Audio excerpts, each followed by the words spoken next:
Que eu trago aqui nessa noite, para essa palestra, nós vamos falar sobre apologética. Nós vamos falar sobre a existência de Deus. Algo muito interessante. O que é que tem um assunto como esse, talvez os pentecostais vão estranhar um pouquinho. Um assunto como esse tem a ver com o seminário pentecostal.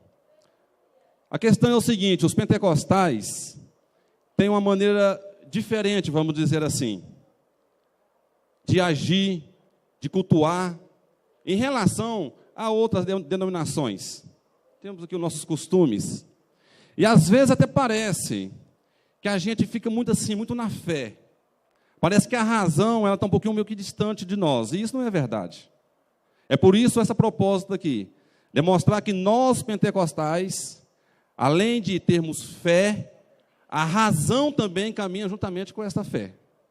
É por isso que nós somos felizes, é por isso que nós cultuamos o nosso Deus com um culto racional. A fé está envolvida, claro, mas a razão também. E nós vamos falar, então, sobre a existência de Deus. Primeiramente, o que é apologética? O pessoal que está aqui, a maioria, nosso auditório aqui, a maioria é pessoas universitárias, estão fazendo teologia, né, estão fazendo a faculdade de teologia. Acredito eu que esse assunto para você já é um assunto comum, né? E se não for, hoje você vai aprender um pouquinho mais. A apologética, ela é a defesa de uma ideia, seja ela qual for. Aqueles que não acreditam em Deus praticam apologética, porque eles vão defender que Deus não existe. E nós que acreditamos em Deus, praticamos também apologética. A apologia ela vai estar em todos os argumentos, ela vai estar presente no nosso dia a dia. Por exemplo, uma música que geralmente passa uma mensagem. A gente vai dizer o seguinte, aquela música tal faz apologia ao crime, faz apologia à paz. Ou seja, está defendendo uma ideia. Um livro faz apologia. E você, quando defende uma ideia, está fazendo apologia também. E a Bíblia vai nos orientar que nós devemos também fazer apologia. É uma palavra técnica, é lógico que não vai encontrar essa palavra na Bíblia. Mas a maneira que a Bíblia nos ensina, ela vai passar para nós esta ideia. Lá em 1 Pedro 3, versículo 15, vai dizer o seguinte: estais sempre prontos a responder para a vossa defesa. Olha só, estou defendendo alguma coisa. A todo aquele que vos pedir razão da vossa esperança. Então, eu vou responder de forma racional. Eu vou fazer defesa de uma forma racional da fé que eu tenho. Percebeu que fé e razão andam juntos? É claro que muitas das vezes a fé ela vai muito mais longe. Elas vão andar junto, mas em certo momento a razão para e a fé continua. Essa é a diferença. Lá em Marcos 12, 30 vai dizer o seguinte: amar a Deus de todo o teu coração e de todo o teu entendimento. Se você não colocar o seu entendimento para funcionar, não tem como você amar a Deus. A Bíblia vai dizer que nós devemos adorar a Deus em espírito e em verdade. Se você não souber a verdade sobre Deus, não tem como você adorá-lo. E você só vai conseguir saber a verdade sobre Deus se você colocar a razão para funcionar. Se você for estudar, se você fazer um apanhado do que a Bíblia lhe ensina.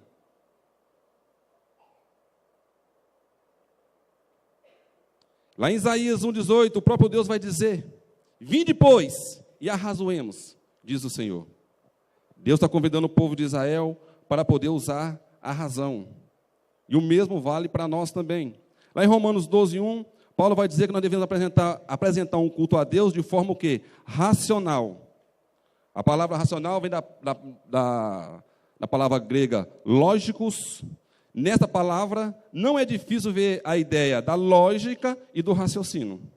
Então, é dali que Paulo tira essa ideia, a questão do racional. Bem? O próximo, para nós, eu vou dando um toque aqui, porque o meu computador não está ligado no da irmã lá. E já que eu estou fazendo apologética, deixa eu fazer apologética também sobre a teologia. Conseguiu ir, irmã? É na setinha, embaixo. Bom, vamos lá.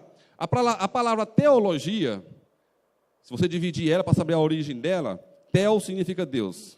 A logia vem do logos, né, que quer dizer palavra que revela. Por extensão, logia quer dizer estudo. Então, eu faço biologia, eu faço odontologia e eu vou fazer, né, teologia. Então, teologia, irmão, nada mais é do que estudar a palavra de Deus, do que estudar Deus. Talvez a definição da palavra, quando ela não é muito bem colocada, assusta algumas pessoas. Não se assuste com esse nome, teologia. Tem pessoas que falam assim, olha, eu amo a Deus, mas eu não gosto muito de teologia. Impossível você separar uma coisa da outra. Seria como se eu dissesse para você assim, eu amo os números, mas não gosto de matemática. Impossível. Porque a matemática é a ciência que estuda os números. Assim também como a teologia é a ciência que vai abordar e estudar a palavra de Deus. Então, não tem como eu simplesmente fugir da teologia. Continue, por favor. O próximo. Nós vamos ver aqui que a Bíblia vai usar da forma racional para poder expressar a existência de Deus. Quero que você acompanhe. Havendo Deus outrora falado muitas vezes e de muitas maneiras. Olha só, Deus não fala somente através da Bíblia. Deus fala de várias vezes e de várias maneiras. Aos pais pelos profetas. Nesses últimos dias nos falou pelo Filho, a quem constituiu o herdeiro de todas as coisas, pelo que também fez o universo. Ele, que é o resplendor da glória e a expressão exata do ser de Deus. Deus se revela de várias maneiras. Deus pode se revelar através do sonho. Deus pode se revelar através de uma visão. Deus se revela através da Bíblia. Mas a revelação perfeita de Deus consiste na pessoa do Filho, Jesus Cristo. Eu vou falar um pouquinho aqui sobre o universo, eu vou falar sobre estrelas, para poder mostrar na criação argumentos a favor da existência de Deus. Mas Deus, a mensagem salvadora, que traz o perdão para o homem, que pode salvar a sua vida, não está nas estrelas, não está na natureza. Chegar só à conclusão que Deus existe não é o bastante. É por isso que Deus revelou a sua presença através da natureza, a sua existência, e se revelou também através da Bíblia, é onde ele vai falar com mais detalhes o que ele quer de nós, o que ele espera de nós, e por fim ele se revela na pessoa de Jesus Cristo, que é a revelação máxima e perfeita de Deus. Então, se eu ficar só na parte racional, procurando Deus, eu posso até encontrar pelas evidências. Mas se eu parar aí, não adiantou de nada. Eu tenho que chegar até Jesus, que é o caminho da salvação. O próximo para nós.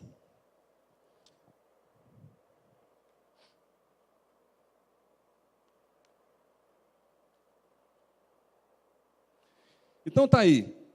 A teologia vai dizer o seguinte, que Deus se revelou de duas formas. A forma geral e uma forma especial. A forma geral, nós podemos dividir ela na natureza. Todos podem ler a natureza e perceber a existência de Deus. E na consciência do homem, ou seja, você é incuravelmente religioso. Tem alguma coisa de Deus dentro da sua cabeça e você não sabe de onde é que veio essa ideia.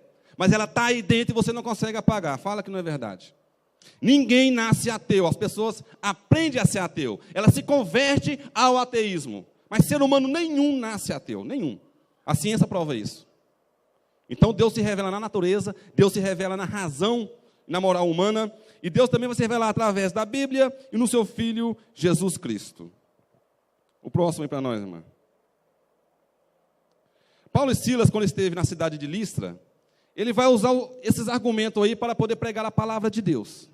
Talvez se ele estivesse numa igreja, se ele estivesse no meio do povo judeu, no meio do judaísmo ali, ele usasse até a Bíblia, porque aquele povo já conhecia a Bíblia, já conhecia a revelação especial. Só que ele estava no meio de um povo pagão, um povo idólatra. Então a Bíblia que ele vai usar aqui é a natureza. Olha só o argumento dele.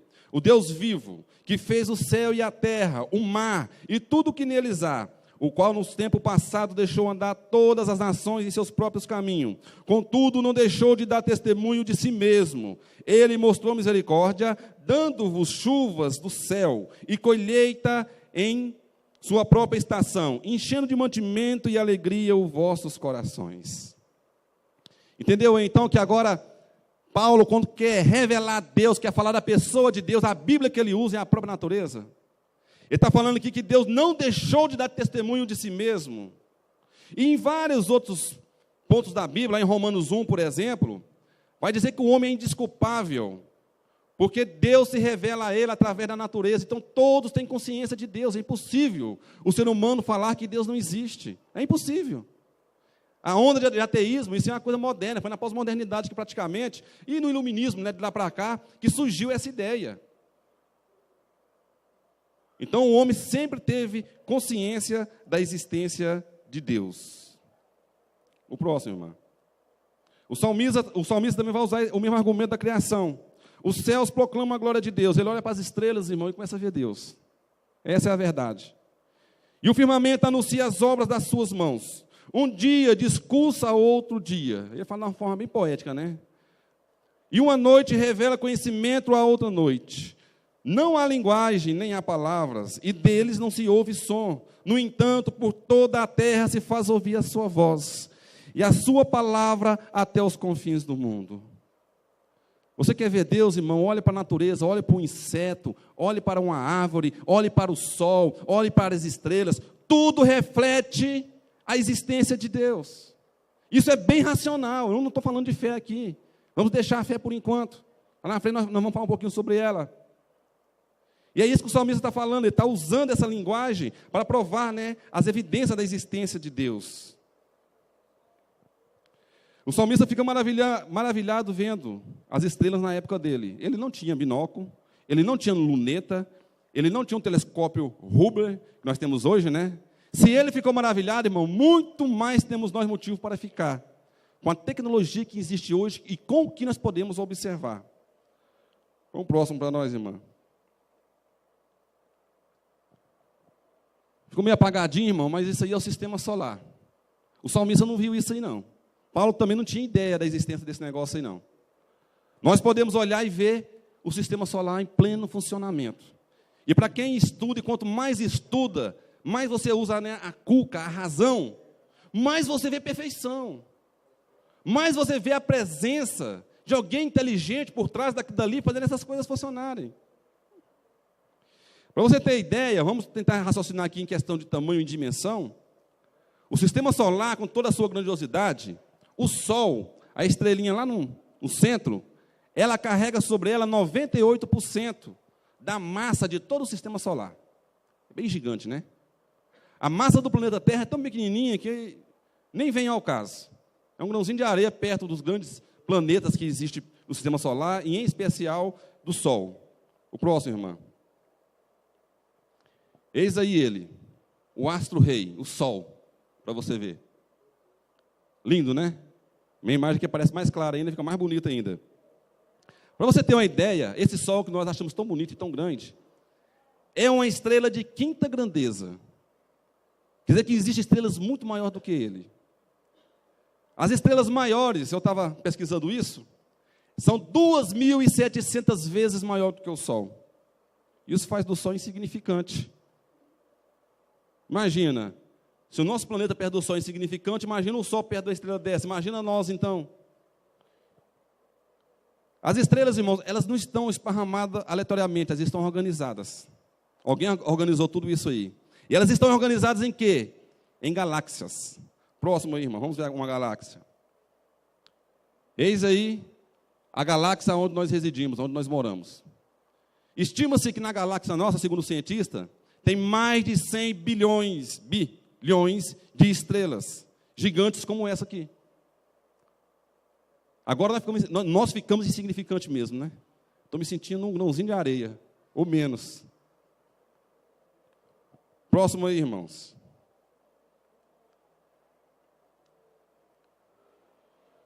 O que vocês estão vendo ali, irmãos, não é estrela. Essa aí é uma foto do telescópio Hubble. Ele tirou essa foto, são galáxias que estão a mais de 13 bilhões de anos-luz daqui de onde nós estamos, segundo os cálculos do cientista. As galáxias também não estão esparramadas pelo universo aleatoriamente, elas estão bem organizadas. A nossa galáxia tem mais de 100 bilhões de estrelas. E estima-se que existe no universo todo mais de 100 bilhões de galáxias. Agora eu me senti pequeno mesmo, o grão de areia para mim está grande. Eu não sou nada. Nada. Lá em Gênesis 22, 17, quando Deus fala com Abraão, em relação à descendência dele, ele fala assim, olha, Abraão, vou fazer da sua descendência um número de pessoas que será incontáveis. Aí, para abrir a mente de Abraão, ele usa um exemplo. Só olha para as estrelas. É incontável. E ele usa o mesmo exemplo desse mesmo versículo. Ele vai dizer, olhe para a areia do mar. É incontável também. E ele faz uma comparação das estrelas do céu com as areias, com o número de areia que existe no nosso planeta. Está na Bíblia isso aí. É uma verdade científica que veio ser comprovada agora. É maravilhoso isso aí. Os cientistas dizem que no céu existe mais estrelas, ou mais ou menos o mesmo tanto de estrela, do que em relação aos grãos de areias que existem aqui na Terra. Ou seja, é um número incalculável, não dá para contar. Para cada grãozinho de areia, uma estrela. Estrelas essas que muitas delas são 2.700 vezes maior do que o Sol. Deu para você ter uma dimensão mais ou menos de quem é o seu Deus? Isaías 40, versículo 26 vai dizer o seguinte, é Deus que está falando aqui, viu? Deus está falando. Erga os olhos e olhem para as alturas. Deus está mandando você usar a razão. Olhe para as alturas. Quem criou tudo isso? Ele pergunta. Aquele que põe em marcha cada estrela do seu exército celestial. E a todas chama pelo nome. Tão grande é o seu poder e tão imensa a sua força, que nenhuma delas deixa de comparecer. Quer ter uma ideia como funciona isso? Fala o seguinte. Pega uma mãozinha cheia de areia. Não pega muito não, pega pouquinho. Coloca em cima de uma mesa. Separa grãozinho por grãozinho. Dê nome para cada um deles. Dê nome. Agora junta tudo de novo. Agora fala quem é quem. É mais ou menos assim.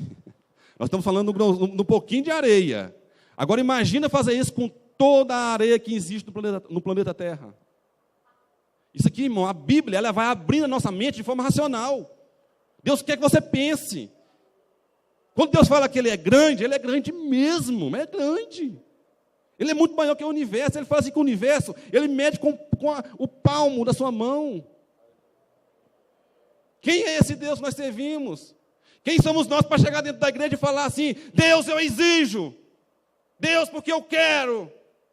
E pôr Deus contra a parede. Meu amigo, olhando para esse Deus que nós servimos, a reverência bate em mim. Eu estava me sentindo como um grãozinho de areia no começo, eu estou me sentindo menos que um grão de areia. Eu estou me sentindo nada. Só Deus mesmo para ter misericórdia. E até agora nós não falamos de fé, nós estamos falando apenas de razão. O próximo aí, irmã.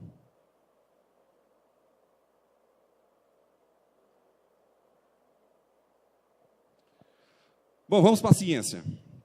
A teoria do Big Bang vai dizer o seguinte, porque quando nós olhamos para o céu, olhamos para as estrelas, vem uma pergunta natural, de onde é que veio tudo isso? Vamos usar a razão. Existe uma teoria chamada teoria do Big Bang, que é a teoria mais aceita, é teoria, viu? Não estou falando que é realidade, a ciência não vai falar que isso é uma realidade, é uma teoria. Segundo essa teoria, e até certo ponto ela é comprovada, que o universo surgiu de uma grande explosão. Bum! Se foi uma grande explosão ou não foi, a ciência não tem como provar isso, não importa. A questão é, quem causou a explosão? O que existia antes dessa explosão? Se eu usar a minha mente, eu vou ter que chegar a uma conclusão. Ou isso aí veio do nada, o nada criou tudo, a inexistência criou a existência, ou então existia alguém antes. Mas por incrível que pareça, a ciência defende, na teoria do Big Bang, que no princípio era o nada. E o nada, bum, apareceu o universo. Quem estuda os livros de ciência aí vai saber. Pode até pensar que eu estou inventando uma história dessa. É ciência, irmão, por incrível que pareça. Você paga caríssimo para o seu filho ir para o colégio aprender essas coisas. Amém. Mas tem algo interessante aqui, bom, nessa teoria. Acreditava-se antigamente que o universo era eterno. Se o universo é eterno, se a matéria é eterna, nós não precisamos de Deus. De onde veio o universo? Ele não veio, ele sempre esteve aqui. Ele é eterno. Só que a teoria do Big Bang, através de leis, embora a teoria por completa não é provada, mas chega-se a provar até certo ponto, através de leis, chega-se à conclusão que o universo teve início, ele teve princípio. Albert Einstein, que é um dos pais da ideia, né, através dele de outras equipes, outros cientistas, conseguiram provar algumas coisas sobre o Big Bang, ele não era ateu, ele acreditava em Deus. Só que o Deus de Albert Einstein era o Deus do panteísmo. Ou seja, ele acreditava que a matéria era Deus, porque o panteísmo, vocês estão fazendo faculdade, devem se lembrar disso. Para o panteísmo, Deus é tudo, tudo é Deus. Deus não está fora da criação. Deus ele não é pessoal, ele está dentro da criação. Essa mesa aqui é Deus, sabe? Esse microfone é Deus, eu sou Deus, você é Deus, essa estrela é Deus. Isso é o Deus do panteísmo. Para muitos panteístas, foi um desastre, inclusive para Albert Einstein. Ele chegou a falsificar a própria teoria dele, os cálculos dele. Depois ele se arrepende mais tarde e vai confessar isso aí. Para os ateus, então, foi uma bomba. Porque a partir do momento que o universo teve início, o que causou o universo? É a pergunta que vem. Bom, a Bíblia já respondeu no primeiro versículo. No princípio criou Deus os céus e a terra. Pronto. Agora, para mim acreditar que o universo surgiu do nada, exige de mim mais fé do que acreditar que Deus existe e criou o universo. É verdade ou não é? É por isso que o ateísmo nada mais é do que uma visão filosófica. Porque não uma religião. Para ser ateísta, irmão, tem que ter fé. Já que não pode provar, não tem como provar, é impossível provar, você tem que acreditar. Se tem que acreditar, então é fé. E é muito mais fácil eu acreditar que Deus existe e criou os céus e a terra, do que eu falar para você que não existia nada, e do nada veio tudo. Nós vamos abordar isso aqui de forma filosófica, para você perceber que essas teorias são completamente derrotadas e destrinchadas e derrubadas por terra, através de muitos cristãos, homens que usaram a razão para combater racionalmente os argumentos racionais dos ateus. O próximo, irmã. Bom, aqui está montado ali o argumento. Argumento cosmológico, o início do universo. A questão é, tudo que teve um começo, teve uma causa. Isso é uma verdade científica. O universo teve um começo, portanto, o universo teve uma causa. Ciência, irmão, é a busca pela causa. Isso é ciência. Então, se eu estou estudando o universo, eu tenho que buscar a causa. E buscar a causa, a inexistência, é antilógico eu inventar que o universo, antes de ser universo, criou o universo, porque teria que existir antes de si mesmo, o que é um absurdo. Deus vai ser apresentado pela Bíblia, irmão, como um Deus imanente e um Deus transcendente. O Deus do panteísmo não dá, porque o Deus do panteísmo ele é apenas imanente, ele está na criação. O que é imanência, o que é transcendência? Para aqueles que esqueceram, porque vocês estudaram isso aí. Imanente é aquele que tem contato com a criação. Imanente é aquele que se relaciona com a criação. Agora, o transcendente é aquele que está acima da criação, está fora da criação e não depende da criação. Então, Deus é um Deus, um ser pessoal. Ele é imanente, ele está no nosso meio. Ele manipula ainda o universo. O universo existe por causa dele e continua existindo, subsistindo por causa de Deus. Se Deus se afastar, o universo entra em colapso. Ele esteve conosco através do Filho, Jesus Cristo. Olha só, ele interagindo com a criação. Enfim, Deus é imanente. É o Deus que a Bíblia nos apresenta. Mas ele é transcendente. Ele não precisa do universo e nem da criação para poder sobreviver. Se Deus falar assim, eu vou acabar com o universo, vou acabar com tudo, ele acaba e continua sendo Deus. E vou começar essa história que ele começou aqui, um monte de coisa deu errada, num outro lugar bem longe do cosmos, que lá vai dar certo. É lógico, essa ideia não passou na cabeça dele, não. Mas se ele quisesse fazer isso, ele faria. Porque ele não depende de você, não depende de mim. Esse universo gigantesco aí, ele não depende também desse universo. Próximo, irmã.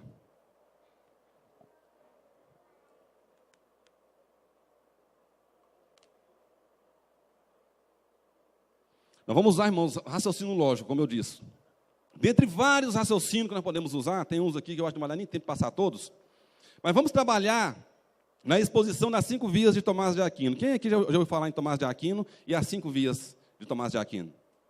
Não? Então vou apresentar para vocês. Tomás de Aquino nasceu em 28 de 1 de 1225, em Roca Seca, Itália. E ele apresenta 5 argumentos que ficam conhecidos como as 5 vias de Tomás de Aquino, que argumentam em favor da existência de Deus. Entenda uma coisa, viu, irmão? Ele não prova que Deus existe. Ninguém prova. Vem provar que Deus existe, eu tenho que pegar ele aqui, materializar ele e colocar na sua frente. Aqui está argumentando, mas as evidências são tão forte que você não precisa estar vendo Deus para saber que Ele existe. A primeira via é o motor imóvel, não vamos discutir sobre isso. A segunda via é a causa primeira, princípio da causalidade. Terceira via é a existência de seres contingentes. Quarta via, graus de perfeição, parte dos valores humanos. A quinta via é o argumento teleológico, mais conhecido também nos dias de hoje como design inteligente, e tem uns, né, que afinou a coisa mais ainda, que vai falar do ajuste fino do universo. O próximo, irmã. Bom, vamos falar aqui então da primeira via, o motor imóvel. Tomás de Aquino vai pegar essa ideia aqui lá de Aristóteles, lá dos gregos. Os gregos eram pagãos, mas eles tinham ideias fabulosas. E toda a verdade é verdade de Deus. A verdade pode vir na boca do diabo, continua sendo verdade. Todo dom perfeito vem do Pai das luzes, diz Tiago. E toda sabedoria vem de Deus, porque o diabo não tem sabedoria para ninguém. E pode ser um pagão. Se tem sabedoria, foi Deus que deu. Porque coisa boa, irmão, só vem de Deus. E Tomás de Aquino, que era um cristão da Idade Média, um dos maiores teólogos de sua época, busca, lá em Aristóteles, esses argumentos. E ele vai dizer aqui que o universo, Deus deve existir. Por quê? Porque no universo existe movimento. Se você olhar, as galáxias estão em movimento, o sistema solar está em movimento, o planeta Terra está em movimento, essa mesa está em movimento. Não está não, irmão, está parado. Irmão, se você olhar os átomos dela, você vai ver que no átomo existe um núcleo e tem uns elétrons que estão em movimento. Não frita os neurônios, não. Mas eu tenho certeza que vocês sabem disso. Tudo no universo está em movimento. Aí vem a pergunta, o motor imóvel. Quem iniciou o movimento primeiro? Porque uma coisa só é movida se outra movimentar ela. E ela vai mover outra, e a coisa vai acontecendo.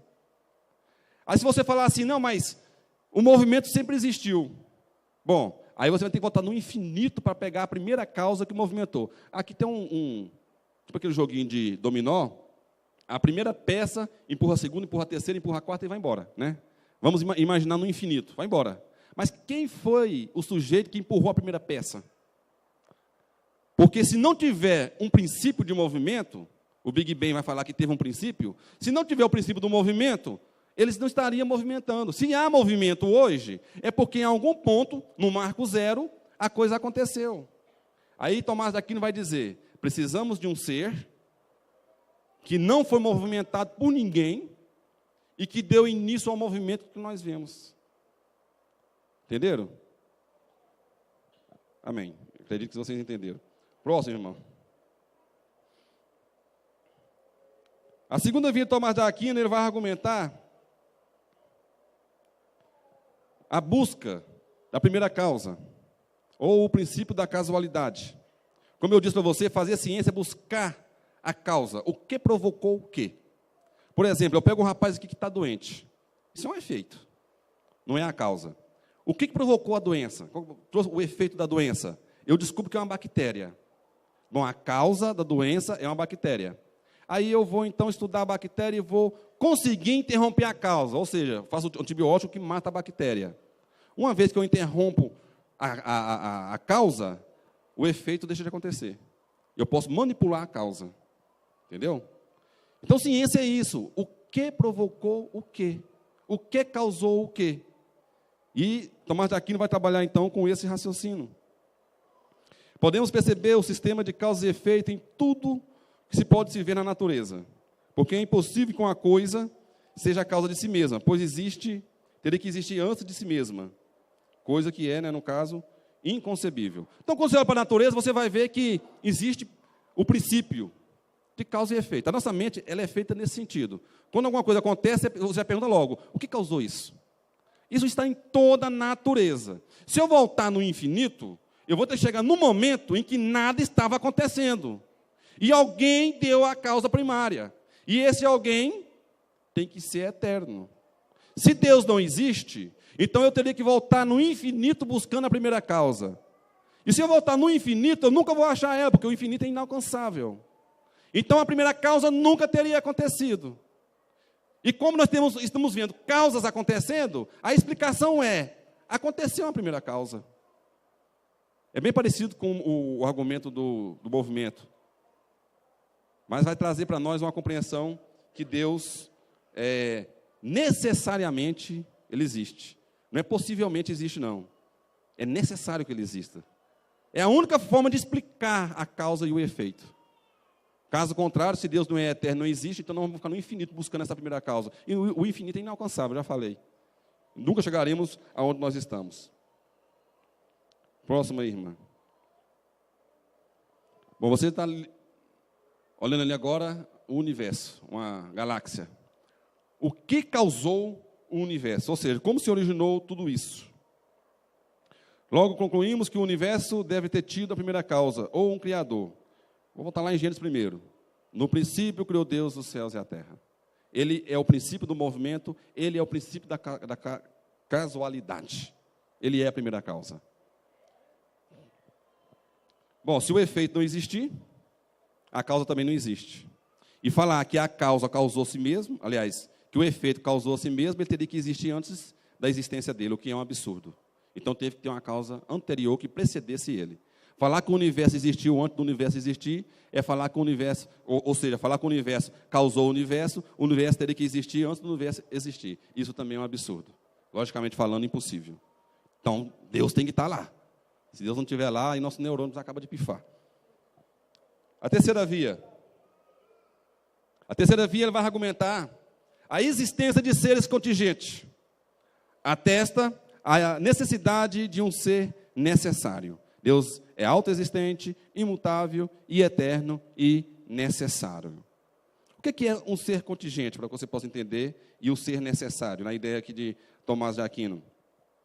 Ser contingente são seres que não são necessários. Não precisaria estar aqui, e estão. E o fato de estarem aqui precisa de ser explicado. De onde é que surgiu esse sujeito? Por exemplo, se eu perguntar aqui para o Wesley, cadê seus pais? E ele me responder, não, eu não tenho um pai, supomos que os pais sejam falecidos. Não, eu não tenho um pai. Então você nasceu de que jeito? Você surgiu do nada? Não, meus pais são falecidos. Então você tem pai, mas é falecido. Nesse caso aqui, nessa categoria, você é um ser contingente. E os seus pais é um ser necessário. Porque para você existir, é necessário que os seus pais existissem antes. Se os seus pais não existissem, você também não existiria. Então, em relação ao seu pai, você é contingente. Mas em relação do seu pai para você, ele é necessário. Se você não existisse, os seus pais continuariam existindo. Mas se o seu pai não existisse, você não existiria. Entenderam? O universo, se você voltar nessa causa e efeito aí, ele completamente, todinho, ele é contingente. Porque a minha existência, por exemplo, não depende somente dos meus pais. Vai depender também de outras circunstâncias e matérias que existem. Por exemplo, se não existir oxigênio, não existiria eu. Se não existisse alimento, não existiria eu. Se não existisse aquele astro-rei que eu coloquei aqui, o sol bonito, daquele jeito, se o sol não estivesse lá, eu também não estaria aqui. Então, eu sou um ser contingente que depende de vários e vários seres necessários. Mas todos os seres necessários se tornam contingentes porque depende de uma causa primária que vem antes dele. Então nós temos que atingir um ser que é necessário por natureza e não é contingente. Esse ser é Deus. O Adalto Lourenço vai falar que nós temos dois neurônios, o Tico e o Teco. O Tico já está meio tontinho, o Teco está com as perninhas para cima já. Então, irmãos, Deus é um ser necessário. E o universo é um ser, ele é totalmente contingente. Raciocina comigo aqui, pega o raciocínio. Eu não vejo Deus. Nunca peguei em Deus. Mas ele existe. Muito mais do que o universo que eu estou vendo e estou pegando. Porque uma vez que eu vejo o universo, e o universo está aqui, e ele é contingente, isso vai mostrar para mim que existe um ser necessário. É a mesma coisa de me ver o Wesley aqui na minha frente. O Wesley pode até não existir, mas os pais dele têm que existir. É necessário. Entendeu? Eu não preciso ver os pais dele. Não vai afetar a minha concepção da existência dos pais dele. Então, se eu olhar para o universo também, é o que o Tomás de Aquino está falando aqui, não vai afetar a concepção de que Deus existe. O próximo, irmã. A quarta via que ele vai argumentar aqui são os graus de perfeição. Os graus de perfeição é um indicativo de um padrão único.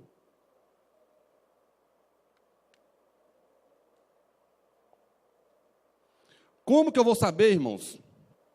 Ali está uma senhora pensando, né? É igual nós aqui, queimando a cuca. Como que eu vou saber que algo é imperfeito? Por comparação. Ou seja, eu vou comparar que algo é baixo se eu tiver algo mais alto. Eu vou falar que algo é claro se eu tiver algo que seja bem mais escuro.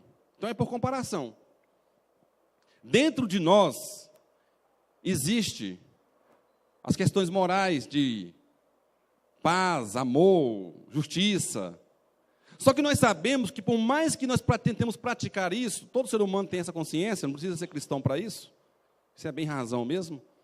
Todos nós sabemos que nós não somos perfeitamente justos, nós não temos uma paz perfeita, nós não amamos com perfeição, nós somos falhos.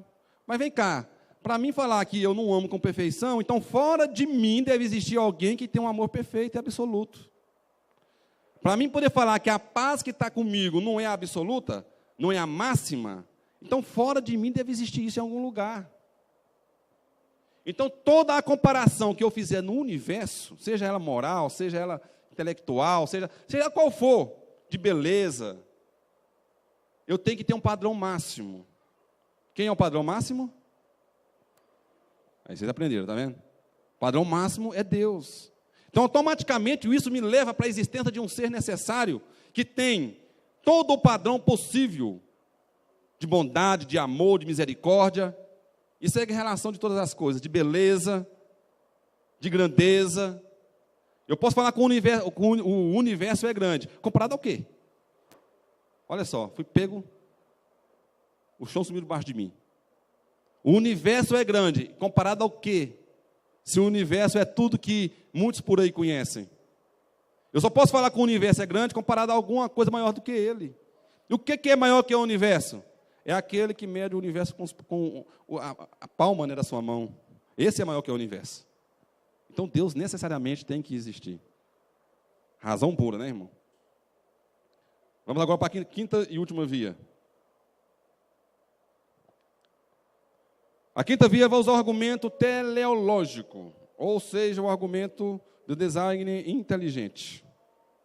O universo ele é organizado, deixando evidente traços do design inteligente. As partes parecem previamente projetadas. Parece ou não parece? Está tudo colocado no seu devido lugar. Todo o universo, o corpo humano, os órgãos humanos, os insetos, o planeta, está tudo no seu devido lugar. Quem foi que organizou isso no começo? Quando eu olho para o universo, ou para o planeta, ou para um cidadão, eu vejo o quê? Traços de design inteligente. Você não surgiu assim, igual fala Charles Darwin, né? Foi através de uma evolução cega. Processos naturais não geram informação. Deixa eu repetir de novo.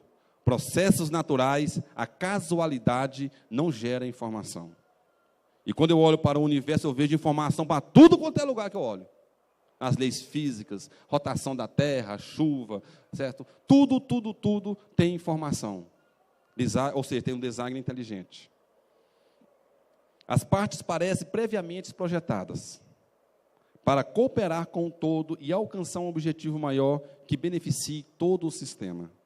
Já viu? Parece que o planeta Terra, ele age de forma a nos beneficiar. Parece que a Terra tem um propósito.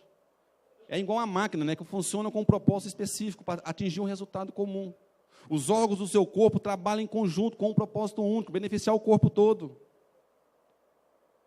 Quem causou tudo isso, gente? O Big Bang descobre duas leis. A primeira lei da termodinâmica, que vai dizer que o universo, a energia dele é constante, está se acabando, e está mesmo. É como uma lanterna que acaba a pilha. Isso é uma lei científica. E tem a segunda lei, que é essa que eu mais gosto, porque ela desmantela completamente o darwinismo, que é a teoria da evolução. Ela vai dizer, é conhecida também como a lei da entropia, né? A segunda lei da termodinâmica. Ela vai dizer o seguinte, que as coisas caminham de um ponto organizado para um ponto desorganizado. Ou seja, se tem um carro novo, o que acontece com ele depois de 10, 20, 30 anos? Fica velho e morre, acaba, destrói. Uma pessoa, né, começa novinha, bonitinha, tal, vai envelhecendo até chegar à morte. Lei da entropia. Essa lei entrou no mundo, né, isso aqui não está na razão, está na área da fé agora, entrou no mundo quando o pecado aconteceu. Porque o homem passou a ser mortal, a terra passou a ser maldita. Quando fala a terra, fala de todo o universo. Paulo vai dizer que o universo geme, esperando a sua libertação. Através da revelação dos filhos de Deus, que é eu e você, isso vai acontecer quando nós formos arrebatados. Mas vamos voltar para cá. Então, o propósito, né, do design inteligente. Processos naturais, como prega o darwinismo, processos naturais que evoluíram, vai contra a lei da termodinâmica, porque vem no ponto desorganizado e anda para um ponto organizado. Essa é a teoria de Darwin, né, do evolucionismo. Ele contraria essa lei, que é uma lei, ele não pode ir contra ela, científica, que fala que as coisas, na verdade, vêm organizadas e vai para um ponto desorganizado. Se você for ver a história do Éden, tudo era bom, e depois, quando pecou, tudo ficou ruim, ou seja, desorganizou. Quem é que está do lado da ciência aí? A Bíblia ou essas teorias malucas que esse povo ensina por aí? A gente tem que aprender essa teoria, viu, irmão? Não briga com o seu filho se ele...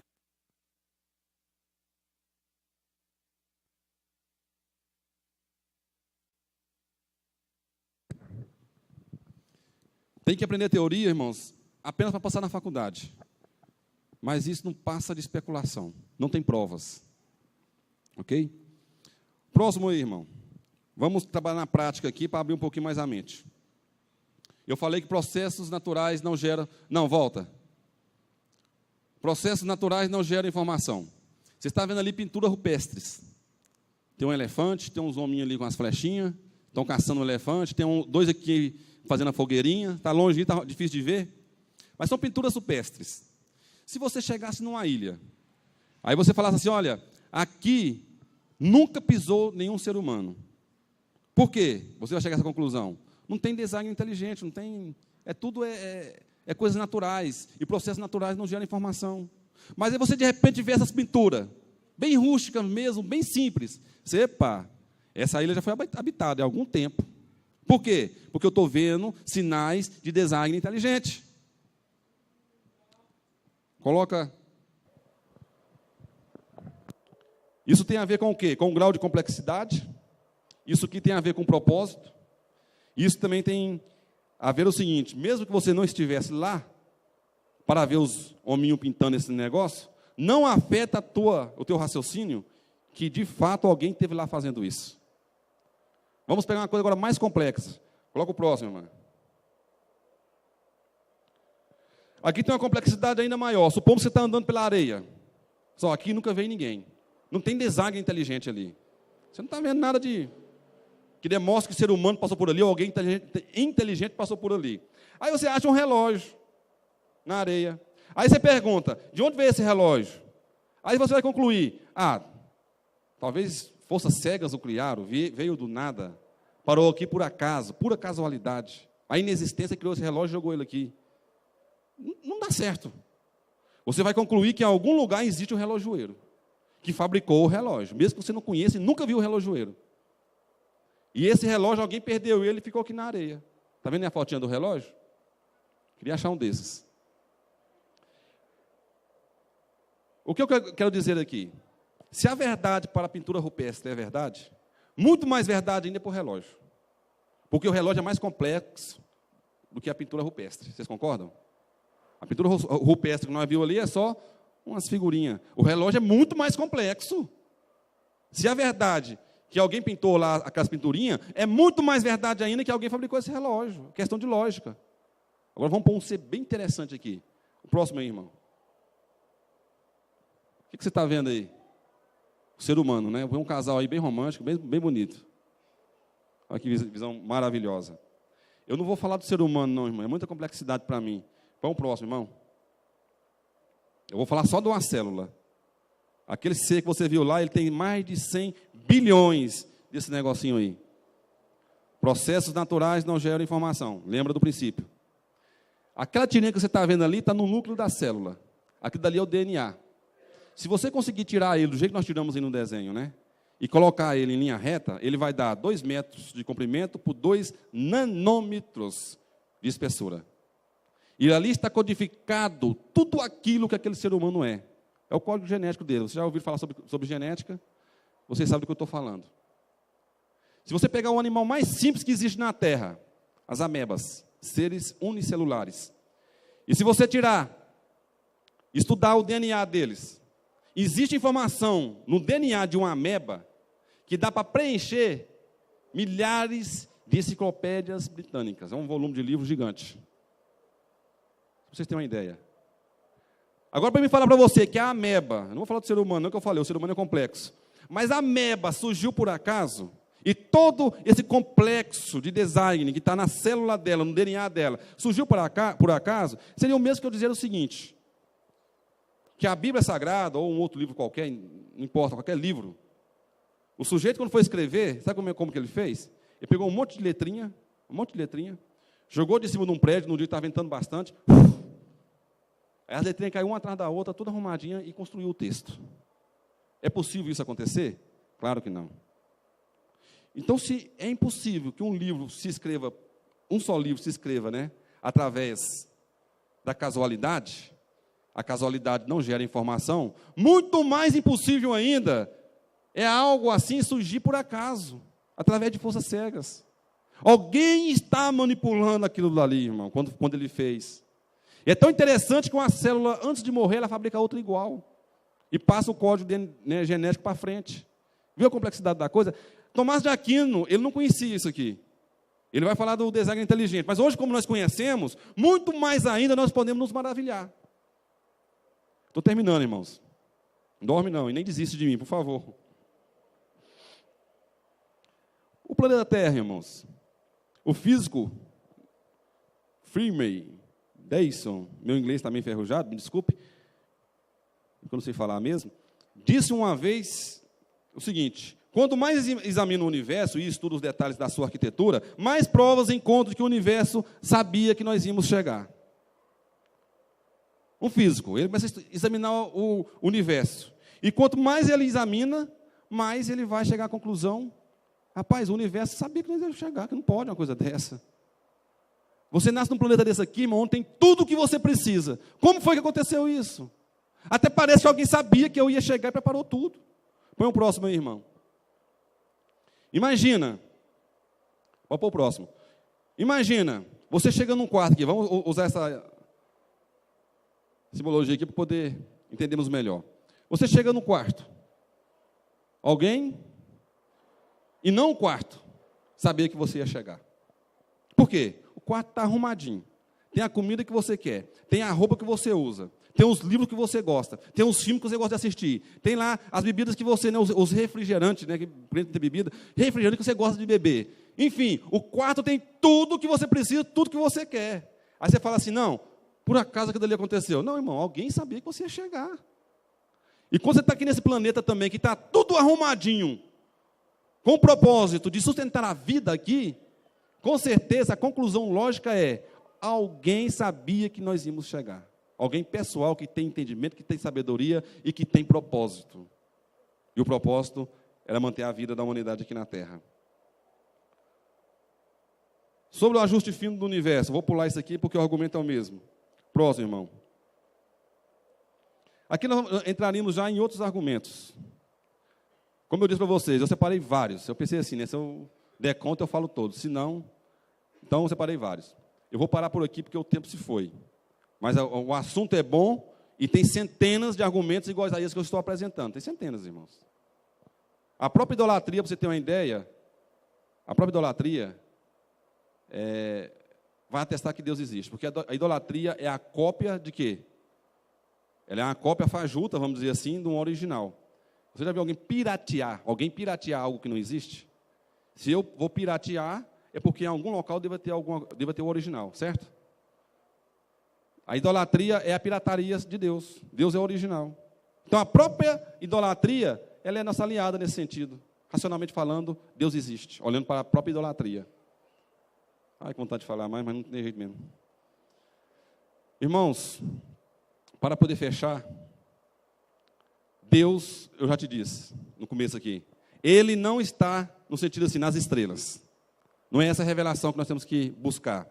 Mas temos que estar armado com ela para dar razão da nossa fé para as pessoas lá fora que ainda não acreditam em Deus. Deus não está na célula. Não é justificando a respeito da ameba que eu vou encontrar Deus. Deus é revelado na Bíblia Sagrada. E principalmente na pessoa do seu Filho. Se eu não alcançar isso, a fé salvadora, eu jamais teria a regeneração. Então, tudo isso aqui eu argumentei de uma forma bem racional, sem usar a fé, para poder fundamentar a tua fé e fortalecer a tua fé e te ajudar a pregar a palavra de Deus com mais entusiasmo, demonstrando a verdade. Talvez alguém chegou em você e falou assim: olha, Jesus te ama. Foi bastante, te convenceu. Mas se você fosse pregar para um cara igual eu, meu amigo, o só Jesus te ama não ia adiantar. Eu sou muito razão, irmão, eu questiono muito. E tem muita gente que é assim, talvez aqui tem muita gente que é assim também. Mas chega um ponto, irmão, que você é colocado contra a parede. Não tem jeito, Deus existe. E quando você amolece o coração, que através da razão você sente o seu coração amolecendo, você abre caminho para que o Espírito Santo entre e coloca a fé salvadora na tua vida. E vem com aquele chamado, irresistível.